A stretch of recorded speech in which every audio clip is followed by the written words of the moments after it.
Good morning. 8 parties, 12 detectives and a £460,000 investigation later. Is the country's luckiest Prime Minister about to defy political gravity once again? Partygate isn't quite over for Boris Johnson. The long-awaited report from senior civil servant Sue Gray could land within days. And there are wranglings over what exactly is and isn't going to be published. There hasn't been a renewed clamour among Conservative MPs for the Prime Minister to go yet. Could the gory details of lockdown parties yet to emerge and the threat of some challenging by-elections ahead be what brings his leadership crashing back to earth?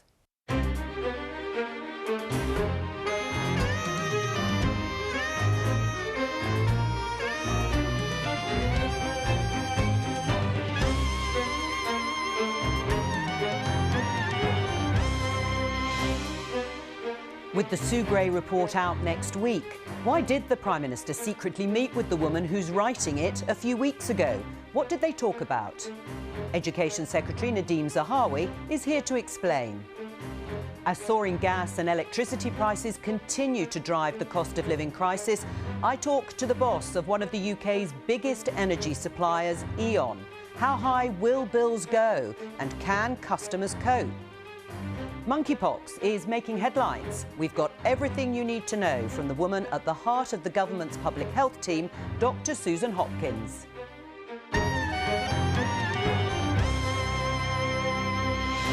And why does the universe exist? Is there life beyond our solar system? You won't find the answers in the Sue Gray report. But don't worry, Professor Brian Cox is here to help.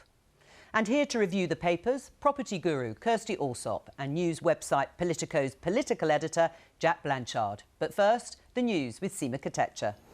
Good morning. The long-awaited report into gatherings in Downing Street during lockdown is expected to be published within days. The senior civil servant, Sue Gray, has given people she intends to name in her report until 5 p.m. today to respond. Meanwhile, pressure is growing on the Prime Minister to explain what was discussed at a meeting between him and Ms Gray several weeks ago. The Australian Labor Party says it's hopeful that it will be able to govern on its own after it toppled the centre-right coalition led by Scott Morrison and was returned to power for the first time since 2013.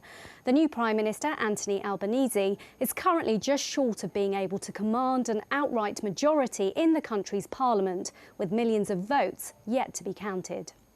The Ukrainian government says it won't agree to a ceasefire with Russia that involves giving up territory. A presidential advisor said making concessions would backfire on Kyiv because Moscow would immediately escalate the war after any break in fighting. Russian forces are advancing in the east of the country. The Duke and Duchess of Cornwall will star in a special episode of EastEnders next month to mark the Queen's Platinum Jubilee. They visited the set in March, but the fact they'd taken part in filming was kept under wraps until now. Prince Charles and Camilla will play themselves as they make a surprise appearance at a street party on the square. That's all from me. The next news on BBC One is at 1 o'clock. Back to you, Joe. Thank you, Seema Katecha there. Let's have a look at some of the front pages, starting with the Sunday Times. The headline there, NHS covered up ambulance death scandal. We'll be discussing one of the headlines there at the bottom. Rishi Sunak and Boris Johnson clash over how to spend windfall tax. Of course, that argument has been raging on in Cabinet between ministers for a number of weeks. On the front page of the Mail, it says Channel migrants are already asking to be sent home, not to African centres. This is the government's policy of sending some asylum seekers that land on the shores of the UK to Rwanda. Rwanda asylum plan is working, says the headline. On the Observer, as you can see, the papers are all going on different stories today, but Prime Minister to sacrifice top official over Partygate to save himself. That top official is the most senior civil servant, Simon Case, who you may remember recused himself for covering an investigation into Partygate. At the very beginning, the Sunday Telegraph has Tories in threat to torpedo unions.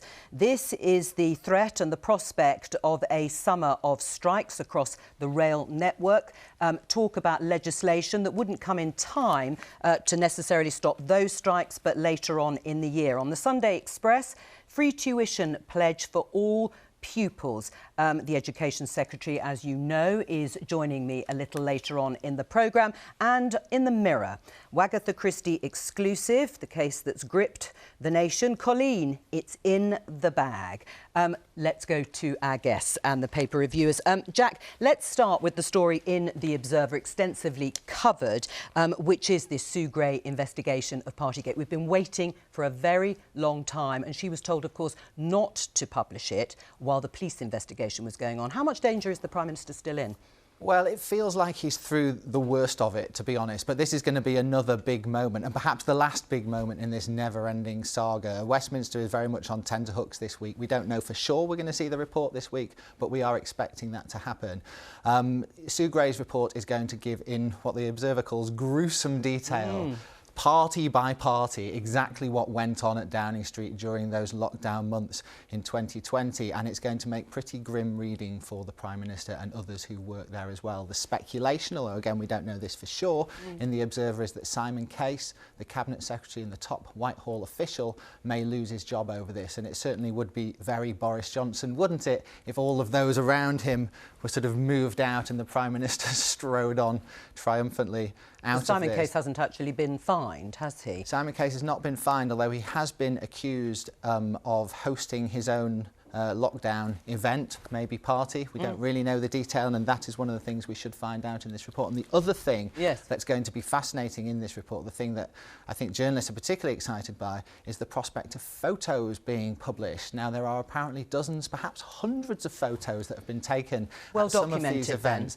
Indeed. Now, we don't know, again, whether we're going to see all of those, a nice selection of those, but I do think, personally, they have the potential to be the most damaging thing of all, because there is something so arresting about the sight of people actually there having these parties. If the Prime Minister was pictured in some of those, with goodness knows what he might have been up to, but, you know, that is something that people would not forget quickly. I mean, Kirstie, you will know that politicians, including Boris Johnson, have said repeatedly it's time to move on once we get the outcome of the Metropolitan Police investigation and Sue Gray's report. How do you feel? Is it time to move on and draw a line under what we now know as Partygate? Joe, the problem is almost every other story we are going to look at today is related to the lockdown in some way. The current economic situation, the situation with the NHS, you know, the trains, the unions, whatever we've picked, Jack and I have picked from the papers that we've discussed, a lot of it is related to the impact of lockdowns. And the Partygate shows that they didn't understand what the rules were, and they didn't understand the impact. And when you think about those photos, nobody was taking photos of, you know, you just weren't. If you look at your phone from that time, it's completely different from previous years. And all of this indicates that they didn't understand the impact of the rules that they imposed. Whether or not the rules were right or wrong, you've got to follow them if you set them. He did get one fine, Boris Johnson, and that's it, now we know, for the birthday party, as did Rishi Sunak, the Chancellor. I mean, the headline there in the Times is Johnson's Partygate hangover. Do you think there is going to be an ongoing hangover? Well, undoubtedly, and although the sort of received wisdom in Westminster now is that in the short term at least he's got away with it, in the sense that his MPs are not about to sling him out of office, given the delay in this report, thanks to the Met Police, then the Ukraine war overtaking everything, and rightly so.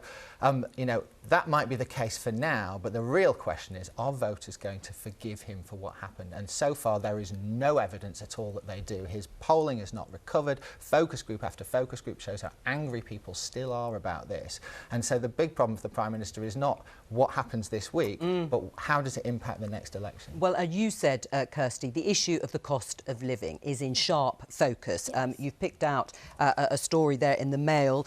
It's Martin Lewis, the money-saving housing expert there on how to survive the crunch and why Boris and Rishi must stop dithering. That, of course, is to do with this decision over a windfall tax. But more broadly, where do you see it from your perspective as a housing expert? Of course, cost of living is also tied up with house prices, the difficulties for renters.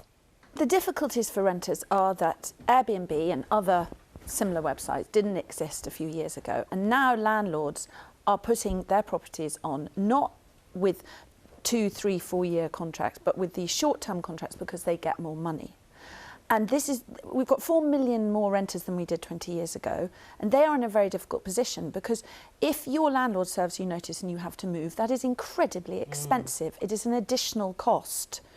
And it's one that at the moment people just can't afford. And we have to have a more settled rental market.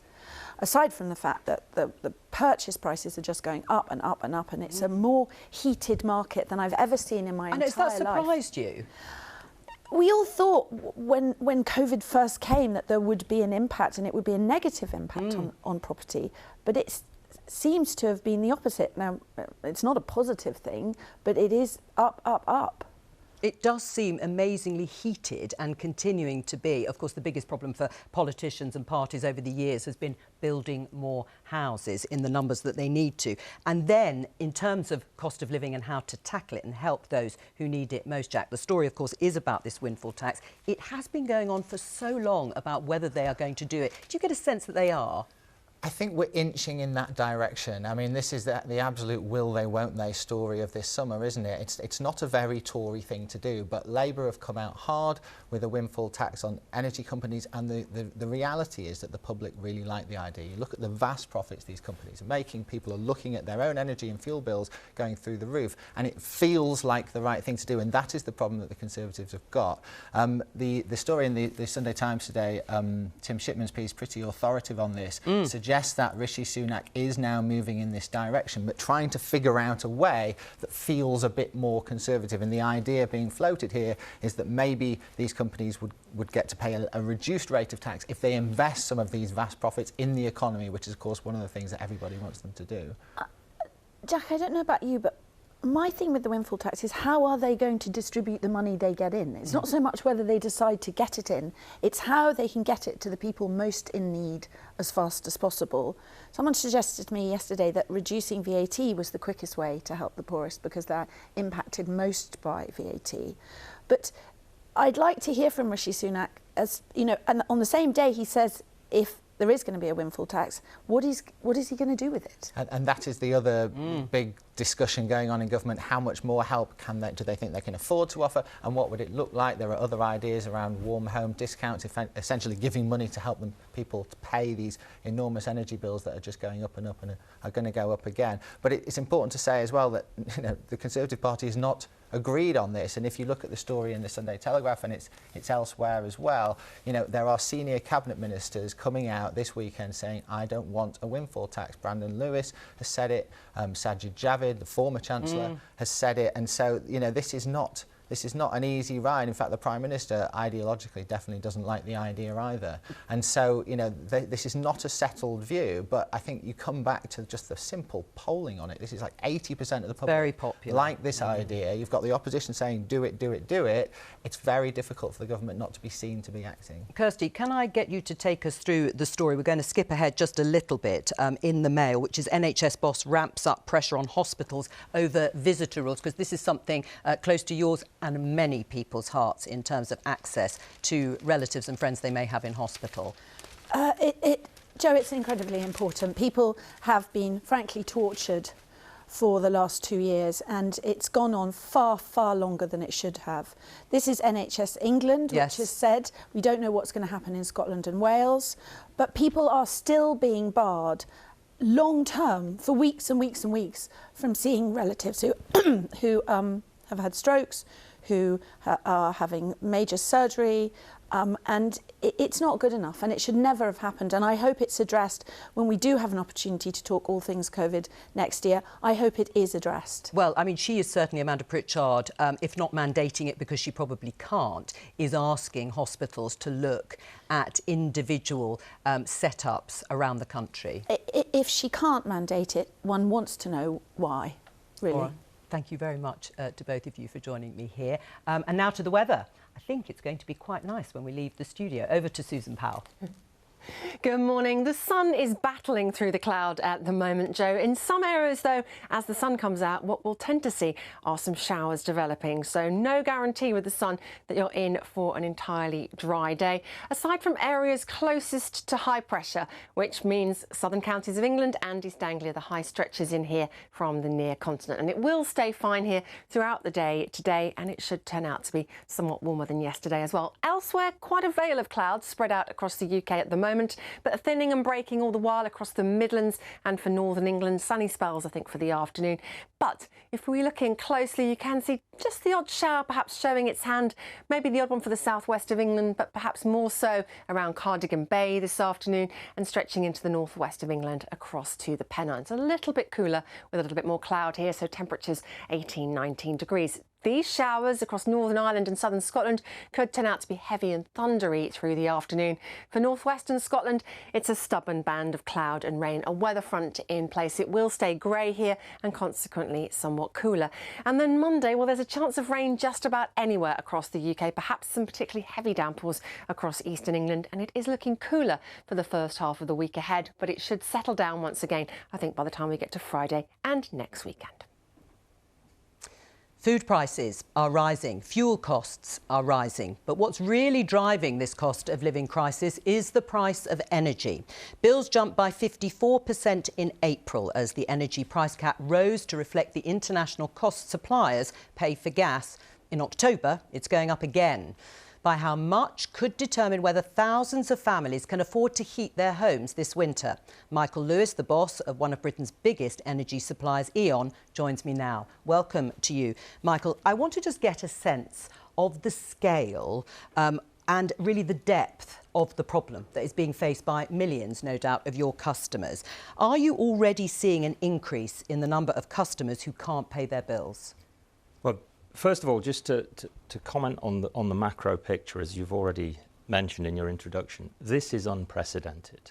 In my 30 years in the energy industry, I've never seen prices increase at this rate. Clearly, all about the gas flow from Russia and the Ukraine situation. Is it all about that? It's predominantly about that, yes.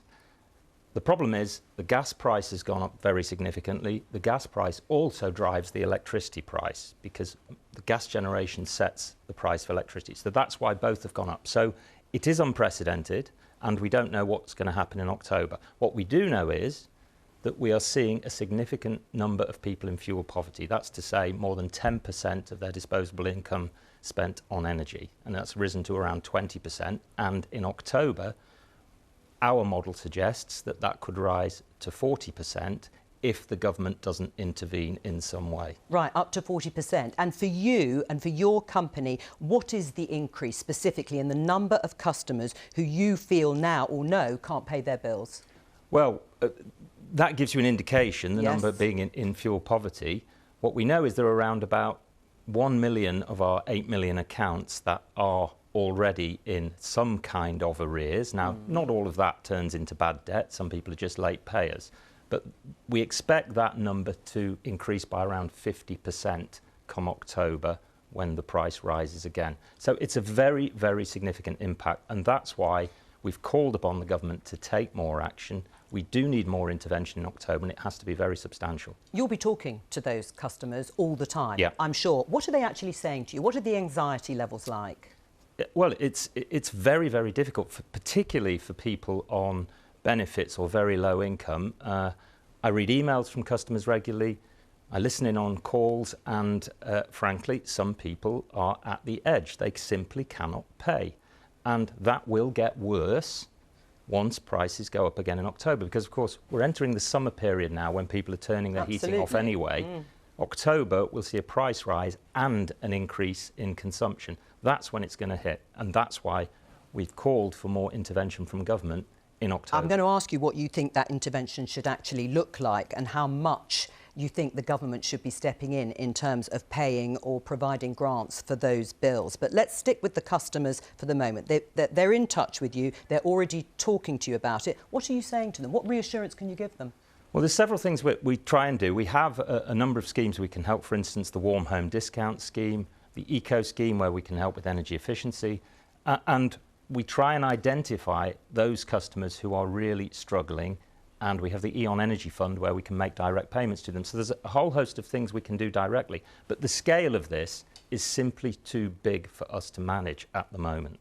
Right, so you are in a situation where you feel you can't manage it with the millions of customers that you're talking about. Indeed, the scale of this, as I said, is unprecedented, and that's why we're calling for more intervention from government. Do you have any idea, can you tell our viewers, how much more or how high the new energy price cap in October is going to be? Well, at the moment it's impossible to say because it depends on the development of prices over the next few months, because we're still in what's called the observation period. However, if you look at most of the analysts, they're predicting around 2,600 to 2,800. And does that sound right? It sounds in the right ballpark, yes, but it does depend on future price developments, but that's probably not far away from where it will land. Right, but it could be more than that. It could be up to £3,000. It could be, if prices develop adversely. Are customers already, in your experience, trying to use less energy? I know we're coming into the summer months, but are they already trying to do that? Well, we did a survey of 500 customers to check what their habits were, and what we found is that 66% of people have said they have reduced their heating, but actually it's not just about energy, it's also about food, and 1/3 said they'd actually reduced the amount they spend on food as well. But what we saw in that survey is that around 71% of people are concerned about their energy bill. All right, you've made that very clear, and I'm going to come on to your responsibility in trying to help some of your customers. Would increasing universal credit help your customers with these bills? Absolutely, it will help the people at the bottom of the income range who are most adversely affected by this. Right, and what else? You've talked about the Warm Homes discount, but we are only talking, Michael, about hundreds of pounds, whereas people's energy bills could be going up by far more. Well, the Warm Homes discount is a scheme that works well, and it's a scheme that we can rapidly increase, both in terms of the amount of money and the scope, i.e. the number of customers. So if we were to expand the scope from 3 million to 6 million customers and increase the payment from £140 up to £600, that would make a very, very big difference to those customers in the lowest income decile. What's your view about a windfall tax on oil and gas companies? Is it something you would support? Well, for us, the most important thing is that the government intervenes. It's up to the government to decide how they fund that. All right. All I would say is it's important that when they are taxing to address this challenge, that they tax those with the broadest shoulders. I said that you probably can do more and E.ON can do more to help. People will also look at your profits. £6.6 billion in profits E.ON made last year. You reportedly made £1 million. What can you do to help customers? Can that money be used to make the system fairer when it comes to charging customers, particularly for poorer people? Well, the most important thing to say about that number is that covers our whole group. We're active in 13 different countries. So that 6.6 billion is across 13 different countries. But it's still £6.6 billion of profit. If you look at the UK specifically, we've lost almost £1 billion over the last 3 years. We came back into profitability last year, and we make approximately £20 per customer.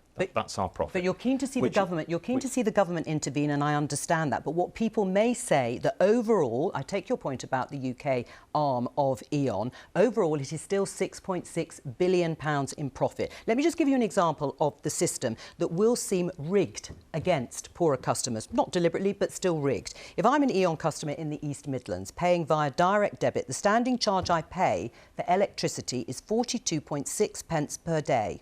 If I'm on a prepayment meter, which poorer customers tend to use, I pay 47.3 pence per day. Why can't that be fairer? Well, those tariffs are regulated by Ofgem. We don't set those prices. They're set by the regulator. You could lobby Ofgem. You could talk to them about changing the system. Of course we do, and we've lobbied for a social tariff which would take the most vulnerable customers out of the market and guarantee them the lowest price.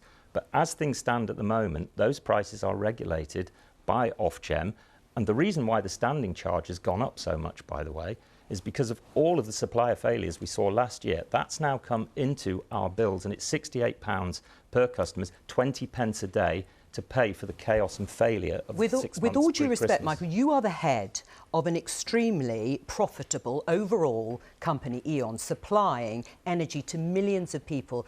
You've asked the government to intervene. You're asking Ofgem to regulate better.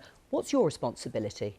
Well, our responsibility is to serve our customers as well as we possibly can, and that's absolutely what we do. Why can't you do more to change that system? Because I think when people are watching, what they will think about, they will accept, you know, most of what you've said about global forces and about the government wanting to intervene. But you could make the system fairer. You could make it fairer for people who cannot afford to pay, and it's more expensive for them on prepayment meters because of those standing charges. Absolutely. As I said, those charges are regulated by Ofgem, and we do a huge amount to make it fairer. How? We What? invest in the energy company obligation, for instance, where we do interventions to help customers become more energy efficient. We've done over 1.5 million measures over the past few years that significantly reduce customer bills, and we're absolutely lobbying hard for the government to increase the energy company obligation so that we can do more. And we know that that is the best way to reduce bills over the long term. Not only does it reduce bills, it also is the first step to net zero. So that's why we're so passionate about energy efficiency as, if there is such a thing, a silver bullet to this crisis, because it solves customer bill problems and it also drives us off gas and drives us towards net zero. Do you think the system is rigged against poorer customers? Not deliberately, but do you think it is rigged? I think it should be looked at again, the fact Right. that prepayment meter customers pay more than direct debit customers. And that's something, as I said, we've lobbied for a social tariff. We would like to see the poorest customers getting a better deal. But in the end, this is regulated by Ofgem. They may want you to be more muscular about it, but let's go back to energy prices more broadly. Do you think they will go back to what they were? How long do you think we're going to be in this period for? I know I'm asking you to look into a crystal ball. Well, I think for the next 18 months, we're likely to see higher prices. That's already baked in, certainly in October and probably into next year as well. I think the longer term development depends on what happens in the war in the Ukraine, what happens with Mr. Putin. I have no idea how that will develop, but it's all about how Russian gas flows will develop. What I can say is that the drive to net zero is the long-term way to get off gas, to get off international gas prices and to drive down costs over the long term. You said it's long term. Is that part of the problem, that it is going to take a very long time before anyone will realise the benefits of it? Well, not all of it is long term. I've talked about energy efficiency. We know that if we still had the same energy efficiency today as we had in 2005, energy bills would be much, much higher, because we've already done a lot of work to reduce bills reduce consumption by 25 to 30% through energy efficiency. We can do more and we can accelerate it very quickly. That can happen for this winter and the following winter. So not all of it is long term, and that's why I say energy efficiency is the silver bullet, because it's the first step to net zero, but it's also a way of reducing bills in the short term. Michael Lewis, thank you very much for joining me today. Thank you. The UK is facing an unusual and unprecedented outbreak. Yes, I'm afraid another one. There's no sign we're heading back to the dark days of COVID, but cases of the monkeypox virus have been detected in at least a dozen countries around the world, including 20 cases here. It's not usually found outside of West Africa, so scientists are trying to work out why it's spreading. So should we be concerned? Well, the woman tracking all of this for the UK's Health Security Agency is Chief Medical Advisor Dr. Susan Hopkins. Welcome to the programme. Lovely to see you. Susan, how ill does monkeypox make you? So monkeypox in the main is a self-limiting mild illness, and in the cases that we've seen to date in the UK, that has been the case, where the vast majority of people get better by themselves with supportive treatment, taking some painkillers if needed, drinking fluids, etc. So how worried should people be about it? I mean, there are reports, as you will have noticed this weekend, of someone being treated in intensive care. Should we be concerned about it? So clearly this is a new infectious disease that's spreading in our community that we haven't seen in our communities before. Therefore, we will need to learn a lot about it, both here and in other countries, over the coming weeks.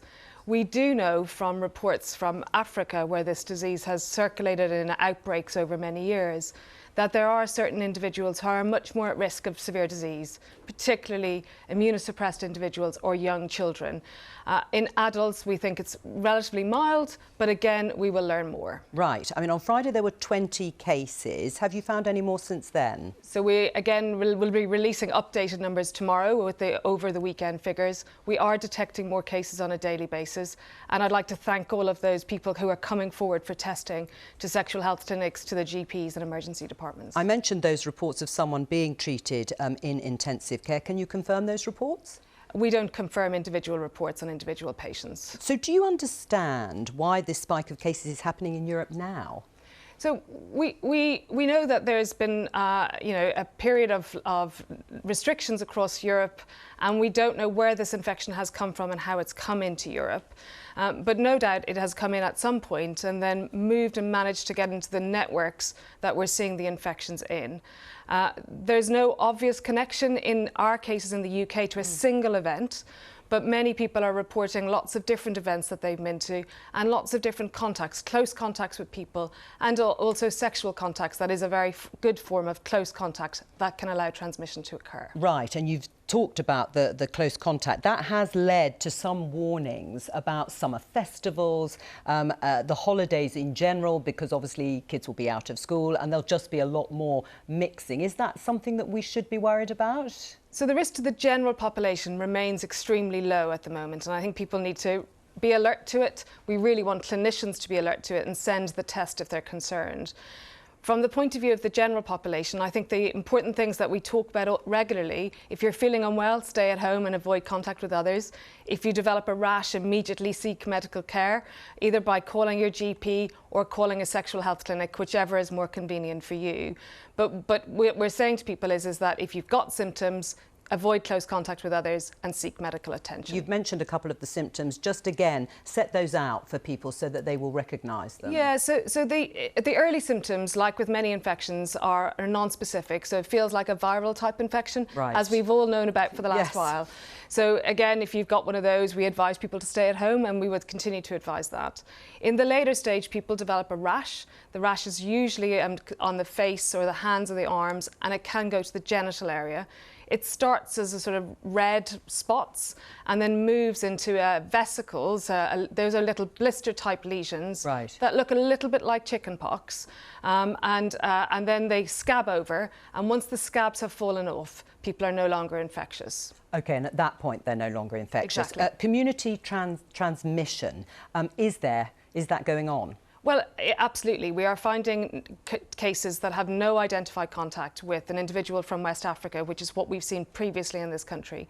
But the community transmission is largely centred in urban area, and we are predominantly seeing it in individuals who self-identify as gay or bisexual, or other men who have sex with men. Why is that? But that's because of the frequent close contacts they may have. We would recommend anyone who's having changes in sex partners regularly or having close contact with individuals that they don't know to come forward if they develop a rash. Are you confident that there's enough information out there for GP surgeries and maybe clinics that specialise in infectious diseases? So I think the clinics that specialise in infectious diseases and sexual health clinics are very well aware of this, and right, we've done some teaching. I think we're also working with the wider population, and thankfully the communications and media around this week has really helped raise awareness. We have services available that can be called for advice lines for GPs, emergency departments and infectious diseases units. And it's all of us working together that will help and identify these cases. Obviously, we're all familiar with vaccinations at the moment. Will we need to get vaccinated for monkeypox? So the vaccinations there's no direct vaccine for monkeypox, but we are using a form of smallpox vaccine, a third-generation smallpox vaccine that's safe in individuals who are contacts of cases. So we're not using it in the general population, we're using it in individuals who we believe are at high risk of developing symptoms, and using it early, particularly within 4 or 5 days of the case developing symptoms for contacts, reduces your risk of developing disease. So that's how we're focusing focusing our vaccination efforts at this point. Dr. Susan Hopkins, thank you very much Thank for joining you. me today and giving us all that information. Now, Professor Brian Cox has been travelling the world to bring other worlds and planets to life for thousands of people at live arena events. Using state-of-the-art technology, his new show Horizons seeks to explore and explain everything from black holes to the red planet. He joins me live in a moment. But one burning question I have for the particle physicist was asked in the US this week as Congress looked into evidence of UFO sightings. Is there life out there? Unidentified aerial phenomena are a potential national security threat, and they need to be treated that way. UAPs are unexplained, it's true, but they are real. They need to be investigated, and many threats they pose need to be mitigated. So welcome to you, Brian Cox. Just listening to that there, what is your view? Is there a chance intelligent alien life forms have found their way to Earth? Well, yes. I think the key here is unidentified. It's a big leap. And it's one of the great mysteries, actually. I mean, this question, are we alone? Let's not say in the universe. There are 2 trillion galaxies in the observable universe. I'm sure there are others out there. But the question, there's quite a sharp question you can ask, which is, where is the next civilization? And you can make an argument, just from looking at biology, the history of life on Earth, that civilizations might be extremely rare. There could be, on average, 1 per galaxy, perhaps, just a handful.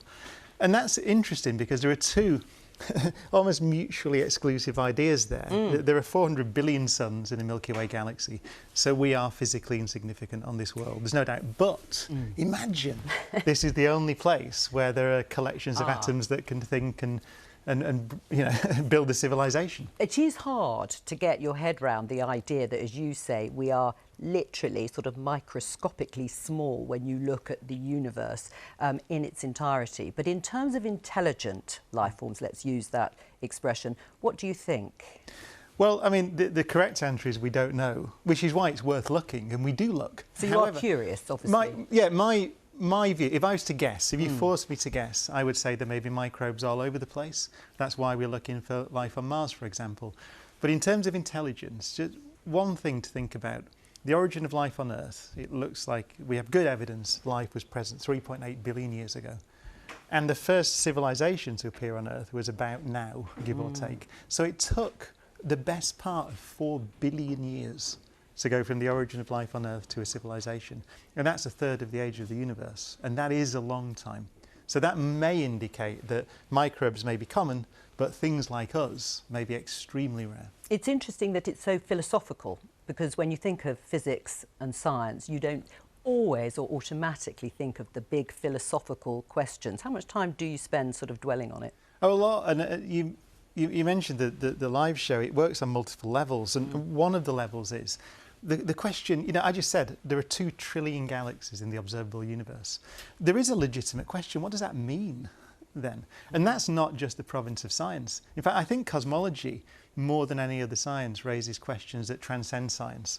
They're questions that we need to know and can be extremely useful to us just in broader life to consider. I mean, just that question of our solitude, to say that imagine that we are the only civilization in the Milky Way galaxy. I posed this question, by the way, at the climate summit. You know, oh, did you? Yeah. They asked me, what would you, if you had one thing to say to the world leaders, what would it be? And that was it. And I said, imagine that you're responsible for the only world in a galaxy of 400 billion suns. The responsibility. Imagine that. Just to take that responsibility seriously. Imagine there's nobody else there. That does feel lonely. But Well, while I've got you here, tell us about your tour. Well, it's at one level, it's an exploration of what we know and don't know. A lot of black holes. Black holes are fascinating things. These are just, you know, scary. collapsed stars. Well, we just got a picture of one last week, you know, in the centre of the Milky Way galaxy, and there it is actually. That's 4 million times the mass of our sun. That thing. And in some sense, you're looking at the end of time in space. And that's what becomes interesting. And fascinatingly, it's one of the best the arguments I know for blue skies research. Right? Why do we care about that? The research into those things is informing the way that we build quantum computers, believe it or not, which is absolutely bizarre. So there's a link between trying to understand those and questions Stephen Hawking posed back in the 1970s. and the way that we're trying today to build these fascinating devices that may transform the way that we do computing. So you never, the lesson, Einstein said, he had this beautiful quote. He said, if you pay attention to nature in all its beauty and complexity, and you just keep pulling the intellectual threads, then sometimes you catch a glimpse of something deeply hidden, which is a beautiful phrase. Sounds very poetic and profound. Which is the deep structure of nature. And it's useful to us to understand the deep structure of nature. Well, and if you understand that, it is all about how relevant we might be and, let's say, life on Mars, which is something you've done a lot of work on, and you've got a new programme out about it. Why should we care? Well, I mean, life on Mars, there are many answers. One is that if you want to understand how life began here on Earth, which is profound, it's how did we come to be here? Actually, the evidence is just essentially eliminated on Earth. Earth's a very active world with volcanoes and geology and so on. Mars, if life began on Mars, it's been in deep freeze for over 3 billion years. And so kind of paradoxically, the evidence for how life begins, which is, as you said, is a profound philosophical question, might be better preserved on Mars. So we might learn a lot more about ourselves by discovering that life began on Mars. Will it have lots of answers, do you think? I mean, you went behind the scenes at NASA's Mars mission. Yeah. What were you doing? Well, we were following the rover. As we speak, there's a rover there called Perseverance, and it's driving autonomously across the surface of Mars, and it's taking samples on an ancient river delta. So it's a remarkable idea. Once, 3.5–4 billion years ago, water flowed on the surface of Mars. And this robot is taking a look, drilling little samples. Ultimately, they're going to come back to Earth, those samples, so we can analyse it and look for, I mean, it's again a question, was there a second Genesis in our solar system? Gosh. Or it's possible life began on Earth and was transferred to Mars, or vice versa, because there are bits of Mars on Earth, meteorites, and there are bits of Earth on Mars. So we don't even know whether life began on Mars and then got sort of launched off the surface by some meteorite impact and landed on Earth, and we're Martians. We don't even know the answer to that. I see. What is your, when you think about the future of humanity, what do you think the biggest risk might be? I think it's a lack of perspective. I mean, as we began talking, the idea that we might be the only civilization for thousands or even millions of light years. I think that science it's useful on many levels, but one of the things it's very useful at is giving us a perspective, which is a wider perspective. And actually, I don't think many of us think, many of our political leaders maybe, don't really think in terms of, is it possible that this is the only, let's say it, the only island of meaning in a galaxy of 400 billion suns? That matters. I don't think that's some kind of, whimsical idea. It might focus the mind. One of my great heroes, actually, the BBC Reith Lectures, 1953, was Robert Oppenheimer. And it's worth reading, actually, because he thought very carefully, because he'd worked on the Manhattan Project, and he felt that the power, the knowledge he had delivered, and his colleagues, in terms of the atom bomb, was such that our civilization did not have the wisdom to control it. Gosh, and that was back in the 1950s. It was before the Cuban Missile Crisis. So he thought about, is there anything we can do? Is there anything this project of understanding nature science can teach us that will allow us to perhaps behave more responsibly and allow us to persist into the future? Brian Cox, thank you very much. Fascinating, as always. Come back again when you have any answers. Now, back down to earth with a bump. There were audible sighs of relief from Downing Street this week as the Metropolitan Police investigation into parties during lockdown concluded. They issued 126 fixed penalty notices in total, but no further fines for the Prime Minister. Now, everything hangs on the hotly anticipated Sue Gray report, which could be out within days. There are fresh questions for the Prime Minister this morning too over what was discussed at a meeting between him and Sue Gray several weeks ago. Earlier this week, he was asked to guarantee Number 10 wouldn't block any names being made public. Here's what he had to say. That will be entirely up to Sue Gray, and I'll be looking forward very much to seeing what she has to say, and fingers crossed that will be pretty soon next week. And the Education Secretary, Nadhim Zahawi, is here with me. Nadhim Zahawi, you're the Education Secretary, so I need to ask you a question. We'd heard from Dr. Susan Hopkins just a few moments ago. She says monkeypox is spreading here. What plans are you making? It is serious, and the Secretary of State for Health has already bought the vaccine, which is important, and I know that he and his team and the UK Health and Security Agency will continue to monitor this. So we're taking it very, very seriously, and he had the foresight to buy the vaccine in the first place, to be able to have a first line of defence against monkeypox. But I'm sure there'll be further discussions as well. All right, let's talk about the Sue Gray report. It's been a long-awaited, detailed investigation. Of course, it was paused, or certainly held back, while the Metropolitan Police finished their investigation. No more fines for the Prime Minister. But Sue Gray has been looking in detail about what went on at Downing Street and Whitehall during lockdown with those lockdown and rule-breaking parties. Can the Prime Minister survive this when this is published? Well, I think a couple of things to say on that. One, the Prime Minister has always ensured that Sue Gray, and Sue Gray is a very senior civil servant. I've worked with Sue Gray, I know Sue Gray, and I know that she's gone where the evidence has taken her. You remember her first report, she didn't pull her punches. It was pretty robust. So you think he can survive? Well, and he made the changes after her first report. Remember, she said that actually we haven't had the the full operation... report yet, Nadhim Zahawi. I hear you. But even with the interim report, or first report, he still took that on board, made the changes, new chief of staff, new deputy chief of staff. Yes. Andrew Griffiths going into the... but he's still there, even though he's at the top of the organisation. And he's the right to be, because I think the Prime Minister has always, throughout this process, allowed Sue Gray to conduct herself independently. More important than that, Joe, and you will know this, right? This is the Prime Minister who delivered Brexit, who delivered the vaccine. We don't need to go. We don't need to go through his greatest hits, as you would see. Why wouldn't you? Let me ask you. Let me ask you a straightforward question. Will all the evidence that Sue Gray has gathered be published in full, put into the public domain? Sue Gray makes that decision.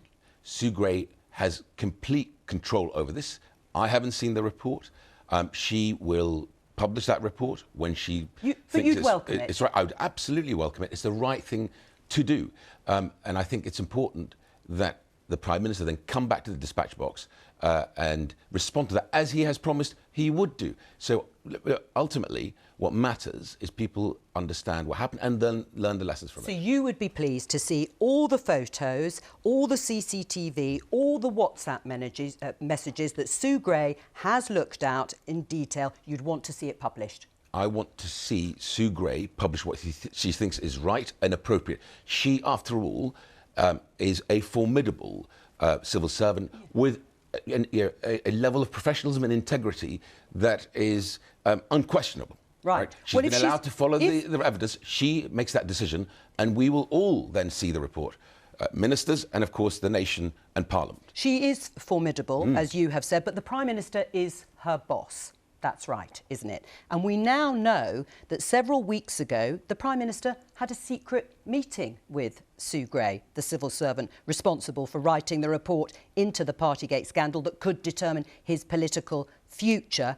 Who called that meeting? Hold on a second. You just called it a secret meeting. The Prime Minister meets his senior civil servants all the time. Why would he want to meet? Why would he want to meet the person who is responsible for a report investigating his role and others in Partygate before that report is published? Well, because she's also the senior civil servant responsible for levelling up and making sure that the United Kingdom gains the benefit. Are you comparing levelling up to law-breaking parties that went on at Downing Street? No, Joe, you just agreed with me that Sue is formidable and has a reputation for integrity that is unquestionable. Let me just finish. Why did the Prime Minister call a meeting with her? So I just said to you, the Prime Minister meets his civil servants all the time. I don't know why they had that meeting a couple of weeks ago. All I can say to you, I don't believe it's material to the outcome of the investigation. Why? Let me tell you why. Because the PM has always said that Sue Gray can take the report to wherever the evidence takes her. Sue Gray's doing this independently. The Prime Minister will not interfere He didn't need to call a meeting, but just to clarify and be clear. Yes. You are saying the Prime Minister called that meeting with Sue Gray? No, I just said I don't. I said to you, I don't know. I said to you, I don't know who called the meeting. What I'm saying to you is I don't believe that is material to the outcome of the investigation. Why? Because Sue Gray you just agreed with me, is professional and has the highest level of integrity. She is independent. The Prime Minister will never intervene, you've already been interfere asked, in the investigation. He would never do that. Right. You say he would never do Yes. that, but political influence is what people will be asking. You've been asked about this earlier today. Have you not called up number 10 to find out who called that meeting? I don't need to. You know why?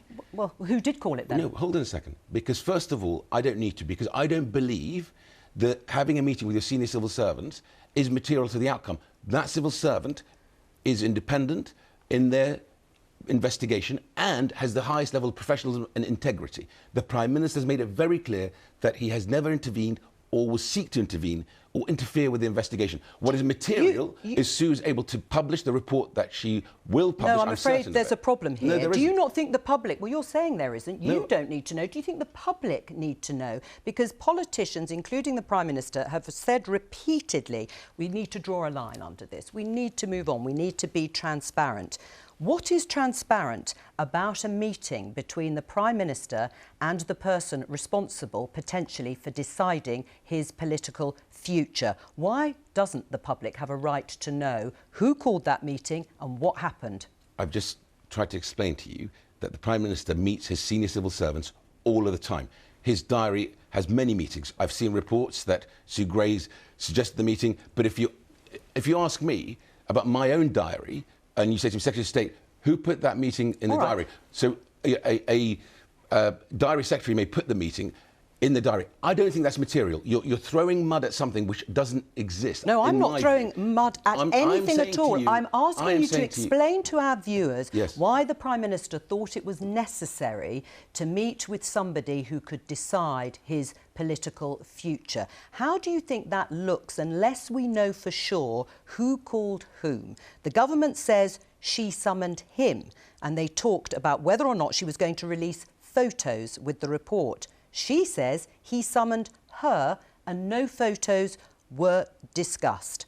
What happened? So all I'm saying to you is I don't believe that the Prime Minister meeting... You've been around politics for a long time, Joe. Meeting you know a civil Prime servant Ministers with meet this... their civil I do, servants but this is all a the civil time. servant. There's no senior civil servants. So you're creating a sort of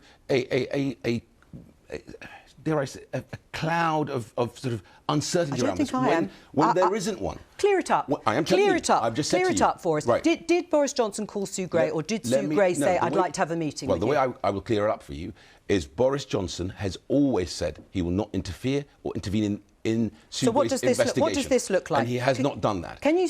How do you know? Because he's absolutely on record as saying he won't do it, and he's reassured the country he won't do it. And if there's any evidence of that, then tell me where you get that from. You're actually questioning Sue Gray's integrity, because she would never allow it. Because Sue Gray, I've known her for years, I've worked with her, is a professional and has the highest level of integrity. So you're now saying... A minute ago, you told me you thought she was professional, and I'm asking questions as to what happened here to try and get to the bottom of it, because transparency, you have said and your government says, is important. Some people, and when I talk about some people, viewers saying he was trying to influence what she put in her report. That's what they may think. And there is a Prime Minister who has said repeatedly there were no parties at Downing Street and no rules were broken. We know now that's not true. And it's the same Prime Minister that said he'll come to the dispatch box and actually explain after the police investigation. He did that. He will come to the dispatch box and explain after Sue Gray publishes her report. You agree with me that Sue Gray has the highest level of integrity and professionalism. She has gone wherever the evidence takes her, and she will make the decision as to what to publish. And I trust the process, and I trust Sue Gray to do the right thing, because Sue Gray will never allow herself to behave in any other way. That's the whole point here. Even if Boris Johnson wanted to have a meeting with her to discuss the content of her report? Boris Johnson has meetings with all the civil servants, senior civil servants, many times, because they have other responsibilities as well as her responsibility. Has anyone in government made any attempt to contact or influence what's in Sue Gray's report? No. I don't believe anybody would ever even countenance the fact, because it's only right that Sue Gray is allowed to conduct her report, her investigation. And Sue Gray, I said to you earlier, I've worked with her. I know she has the highest level of integrity and would never allow that. Look at what she did on... hold on.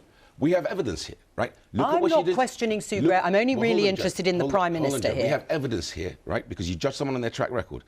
Her first report, Sue didn't pull her punches. It was a pretty punchy report that the Prime Minister had to come and respond to and change the way things are done in Number 10. Right. All right. Well, let's go back to the changes. Sue Gray and what she will then publish. Let's go back to the changes. She also criticised failures in leadership at Number 10 in that initial report. Are you ashamed that Downing Street is the most fined address in Britain? 83 people, 126 fines. So the Prime Minister came to the dispatch box and actually explain I'm what not happened. Asking you that. Are you ashamed of that? Of course we have to learn the lessons from that. Everybody who has had a fine must reflect on this, right? Hold on, Joe, right? The Prime Minister then didn't just make a statement, made fundamental changes in Number 10. A new Chief of Staff, Deputy Chief of Staff, having Steve lots of other Barclay people take lost over. their jobs. That's Well, fine. no. And he thinks he changed the culture. But let me talk to you, because you were a businessman, Nadhim Zahawi. We've spoken many times about your life prior to politics. If you were running a company now and 83 members of your staff, including you, were fined for flagrant law breaking, would you resign? So, one, it depends on what actually happened, and I think the Prime Minister, we've seen now... But I'm asking you in that instance, would you resign? Would you take accountability? People were throwing brickbats at the Prime Minister saying, he's going to get fined many, many times over. He's been fined once, and the police investigation is over. With even that fine, he came to the dispatch and explained why he felt he had actually done the right thing, and he didn't feel he had... he felt he was inadvertently misled Parliament and apologised for it. Inadvertently doing a lot of very heavy lifting here. Joe, I mean, the thing is, I'm talking about the staff. Joe. If you were running a company and your staff were fined, yes, as the head of an organisation, would you feel accountable and would you feel you had to take the responsibility for the culture that existed that meant those staff actually broke the law? And you remember when the Prime Minister got the fine and paid the fine, he made a statement that I am fully accountable and I want to make sure that we learn the lessons and do much better, because he's focusing on, we've got a war in Europe. We've just completed the most successful booster campaign, which, by the way, if the Prime Minister hadn't taken the decision to buy the vaccines, which I was witness to, we wouldn't have had an opening at Christmas. We should forgive the law breaking. No, what I'm saying is we should learn from that, always hold ourselves to high standards, and that's what the Prime Minister is doing. That's what the team now is doing in Number 10. That's the right thing to do. Sue Gray will publish her report, and the Prime Minister will respond to it in Parliament. That is the right thing to do. The nation expects the Prime Minister to continue to deliver recovery in the economy. Well, you don't know We that, are in a global battle against inflation, right? He has to deliver that recovery in the economy, right? All right, that battle is being waged all over the world, in America, in Europe. All right, well, let's talk about the economy, right? the cost of living. Shall we talk about those economic issues? Because, as you know, it's a huge challenge. The windfall tax on oil and gas companies, profitable companies. Should it happen? Right. So the Chancellor will look at all the options. Let's look at the oil and gas companies. What's holding you back from making a decision let me explain on this? to you. The Chancellor's been looking at these options. You've just asked me the question, Joe. Allow me to explain, right? You asked me about the windfall tax. Those energy companies get taxed at twice the rate of other corporations. They pay 40% tax. Let me finish. They've all pledged to invest in renewables, 70 billion of investment. If they make that investment, and the Chancellor is going to hold them to account, wants to see the roadmap for that investment, right, then that's a good thing. The third item on this, right, because there is no easy option here. There is no cost option. And it's not easy for people paying their bills. If you tax them with a windfall tax, then they may reduce their dividend. Who gets the dividend? Pensioners get the dividend, because through their pension funds, right? So there's no easy options. So it doesn't sound like you're in favour of it. No, hold on a sec. I'm saying we will review everything. We've put 22 billion in the next 12 months of help to those people who need it the most. In July, right, 34 million people get a tax cut of £330 per annum. Because why? This Chancellor has listened and actually dealt with the national insurance threshold. Let me just follow me with this Nadhim thought, Zahawi, we right? haven't got that much time, and we have we already spent been a lot through. of time about a meeting with well, you not think it's important? No, of course it's important. But what's more important is her report and her independence and her ability to follow the evidence. Is it a matter of time before this government does announce some kind of windfall tax? So the Chancellor will want to look at all the options. He's looking at the data as to what's happening with the energy spike, what's happening with the weekly shop. In April, people got £150 council tax rebate. They will get £200 discount on the energy bills in October. But the thing he will do, and I promise you this, is the Chancellor will see how he can target help to the people who need it the most. Will he uprate benefits? Will he uprate benefits in line with inflation? He will look at every option. No, I know he's is looking at under the review. options, but should he? He will look at the Chancellor will make the decision, but he is on people's side and he will deliver that help. 22 billion in 12 months is what was being delivered now, and he'll go even further. Yes or no? I've just said to you, he'll go even further. Yes, well, we're expecting him to go even further because that's what the government has said. Could there be anything in the Sue Gray report that we have spent a lot of time talking about that would make you rethink your support for the Prime Minister? So, I don't know what's in the Sue Gray report. Right, you don't know what's in it. Nobody knows until she publishes it. Is there anything? Right? The Prime Minister has my full confidence. Do you know why? Because every time he said he will come to Parliament, explain himself and make changes that are fundamental. He's focused on the economy, on making sure that we have safer streets. We haven't got any time, but thank you very much for joining me. That's it from me. And Sophie will be here with you next Sunday from all of us here. Bye-bye.